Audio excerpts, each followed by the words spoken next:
Your excellency, प्रधानमंत्री जी, दोनों देशों के डेलीगेट्स, मीडिया के सभी साथी, नमस्कार। दोपहर दान।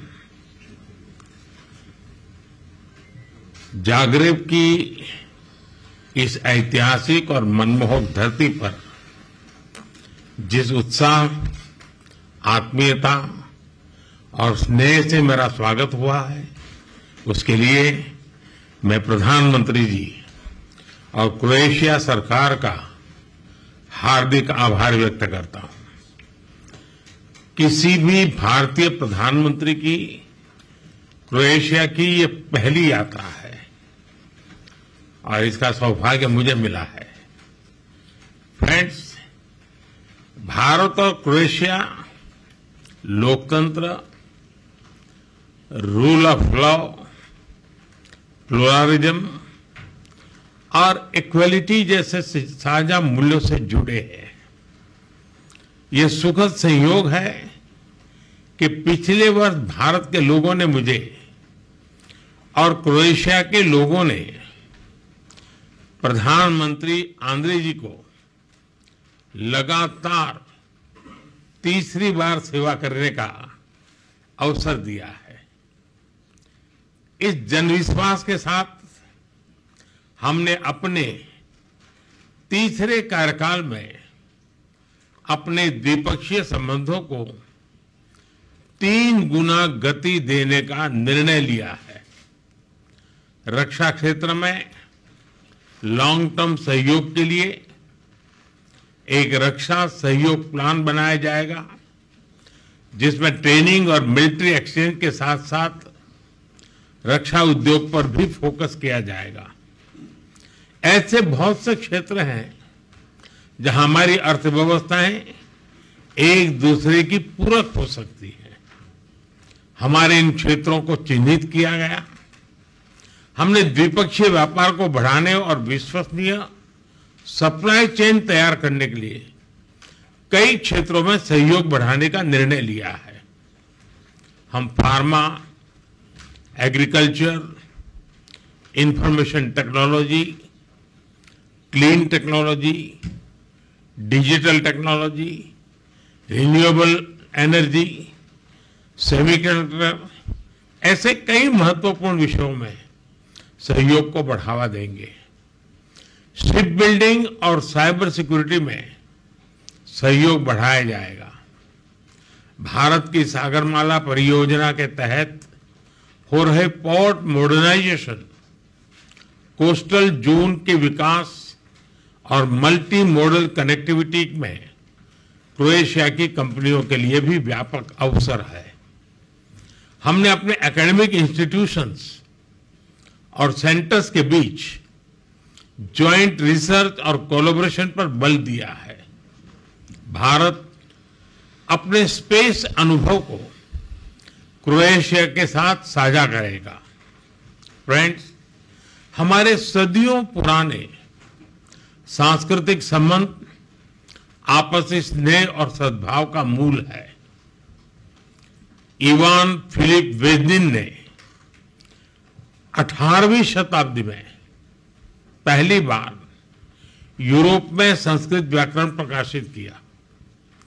50 वर्षों से जागरेब यूनिवर्सिटी में इंडोलॉजी विभाग सक्रिय है। आज हमने अपने सांस्कृतिक और पीपल टू पीपल संबंधों को और बल देने का निश्चय किया है। जागरेब यूनिवर्सिटी में हिंदी चेयर के एमओयू की अवधि 2030 तक बढ़ाई गई है। आने वाले 5 वर्षों के लिए कल्चरल एक्सचेंज प्रोग्राम तैयार किया गया है। लोगों के आवागमन को सरल बनाने के लिए मोबिलिटी एग्रीमेंट को जल्द पूर्ण किया जाएगा। क्रोएशियाई कंपनियां भारत की आईटी मैन पावर का लाभ उठा सकेंगी। हमने दोनों देशों के बीच टूरिज्म को बढ़ाने पर विचार विमर्श किया। यहां पर योग की लोकप्रियता को मैंने स्पष्ट रूप से अनुभव किया है। 21 जून को अंतर्राष्ट्रीय योग दिवस है और मुझे विश्वास है कि हमेशा की तरह क्रोएशिया के लोग इसे धूमधाम से मनाएंगे। फ्रेंड्स, हम सहमत हैं कि आतंकवाद मानवता का दुश्मन है, लोकतंत्र में विश्वास रखने वाली शक्तियों का विरोधी है। 22 अप्रैल को भारत में हुए आतंकी हमले पर संवेदनाओं के लिए हम प्रधानमंत्री जी और क्रोएशिया सरकार के हार्दिक आभारी हैं। ऐसे कठिन समय में हमारे मित्र देशों का साथ हमारे लिए बहुत मूल्यवान था। हम दोनों सहमत हैं कि आज के वैश्विक वातावरण में भारत और यूरोप की साझेदारी बहुत महत्व रखती है। ईयू के साथ हमारी स्ट्रेटेजिक पार्टनरशिप को मजबूत करने में क्रोएशिया का समर्थन और सहयोग बहुत ही महत्वपूर्ण है।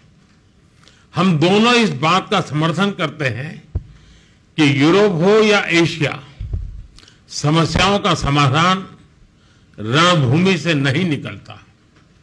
डायलॉग और डिप्लोमेसी से ही वही एकमात्र रास्ता है। किसी भी देश की क्षेत्रीय अखंडता और संप्रभुता का सम्मान आवश्यक है।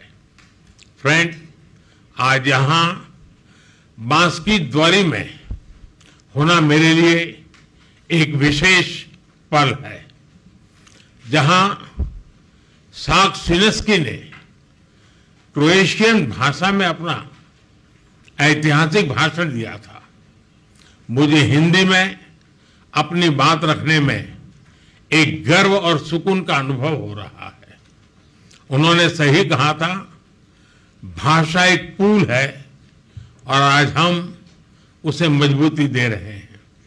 एक बार फिर क्रोएशिया में हमारी आवाभगत के लिए प्रधानमंत्री जी का हार्दिक धन्यवाद करता हूं और प्रधानमंत्री जी मैं यह भी आशा करता हूं कि आप हमें भारत में जल्द से जल्द स्वागत करने का अवसर प्रदान करेंगे।